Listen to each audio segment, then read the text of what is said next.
أزبر بربع من يشتري. هلا وحبايبي، شلونكم؟ شخباركم؟ إن شاء الله الكل بخير وصحة وسلامة وعافية يا ربي. يلا من يشتري أزبري، بعد لا تشترون من برا سووه بالبيت، راح يطلع عندكم أطيب من المحلات بهواي ومواد كلش سهلة. وهنا راح نبدي بالمقادير. بنات تعرفون انه اني قبل كان عندي محل ونشتغل الأزبري بالبيت وطعمه كلش طيب وبمقادير مضبوطة. هاي المقادير تقدرون تضاعفونها بأي كمية انتم تردونها، انا راح اذكرها لكم هسه وهم راح اكتب لكم اياها بصندوق الوصف. عندي لتر مي، عليه كوب من الشكر، وعليه ملعقة كوب من اللامندوزي، وعليه ملعقة شاي ثعلبية. المي مو بارد ولا حار، مي عادي. نخلط أول مرة الشكر واللمندوزي والثعلبية كلها سوا على مود من نخلي الثعلبية ما تتكتل عندنا، ضروري تخلطونهم سوية أول مرة. والنوبة نخلي المي لتر، لازم انتم عندكم قياس تقيسون بيه لتر مثلا سراحية أو انتم شلون تعرفون. وضفنا هسه الشكر. أنا راح أسوي نكهة الليمون ونكهة المشمش. هسه أول شي راح أبدي بنكهة المشمش. النكهات مركزة دائما بالأزبري، اشتغلوا بالنكهات المركزة اللي هي نفسها نكهات الكيك، موجود عند العطار واكو موجود عند ابو المطيبات، يعني بكل مكان راح تلقونها. هنا أنا عندي لون برتقالي، اخليه لانه انا راح اسوي نكهة المشمش في لون برتقالي اكيد. وراح اضيف عليه تقريب ملعقة شاي من النكهة. لا تكثرون نكهة بنات، لأن النكهة المركزة إذا كثرتوها راح تخرب لكم الطعم وتصير مر، يعني ما ينجرع نهائيا. بالنسبة للخلط بنات، الخلط مال الأزبري ياخذ وقت مدة ربع ساعة. أنا من كنت أشتغل بالمحل كنا مسوينا دريل، يعني هو مال خبط مال الأزبري، فنشغله مدة ربع ساعة عن وقته، يخبط مدة ربع ساعة كاملة ويوقف. يعني سوى لنا يا زوجي يوقف وحده.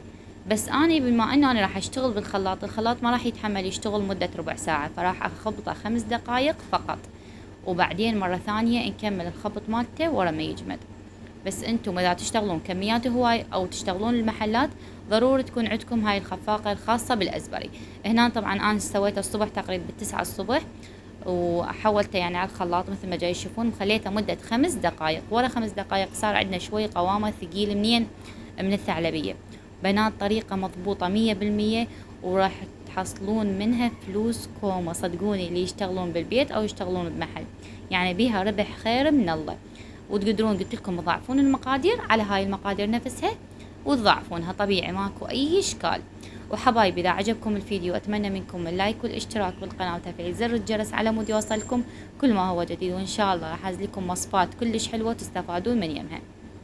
هنا أنا هسه راح أسوي النكهة الثانية اللي هي نكهة الليمون. نفس المقادير هماتين، لتر مي، كوب شكر، ملعقة كوب لامندوزي، ملعقة شاي من النكهة، وملعقة شاي من الثعلبية. الثعلبية موجودة بكل مكان، بكل مكان موجودة بالأسواق، عندها بالمطيبات، يعني متوفرة وسعرها نوعا مو غالي كلش. هنا أنا ورا ما خلطتها هماتين مدة 5 دقايق فرغته. وبنات خلوها بسراحية تخافون على مود يصطكون بسرعة. هنا خليتها بالثلاجة تقريب 6 ساعات 7 ساعات، يعني بالفريز، صارت عندي بهالشكل هذا. هنا أنا ما عندي الماكينة اللي يخلطون بيها، تعرفون شايفين المكاين مال أزبري، فأنا ورا ما جمدتها راح أضربها بالخلاط أو تردون، هذا اللي هسه راح تشوفونه، المضرب اليد اللي يهرسون بيه الشوربات، ما اعرف صراحة اسمه الفظه، فما الفظاني صعب علي. خلطته هنا، شوفوا بنات شلون صار عندي، يعني نفس الماكينة بالضبط، نفس شغل الماكينة.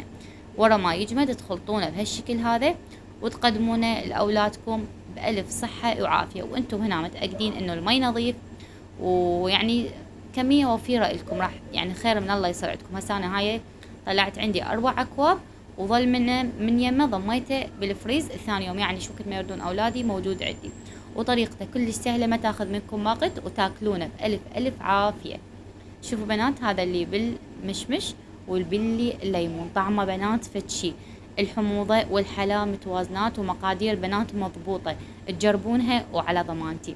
لهنا راح أقول لكم مع ألف سلامة، إن شاء الله تجربونها وتعجبكم.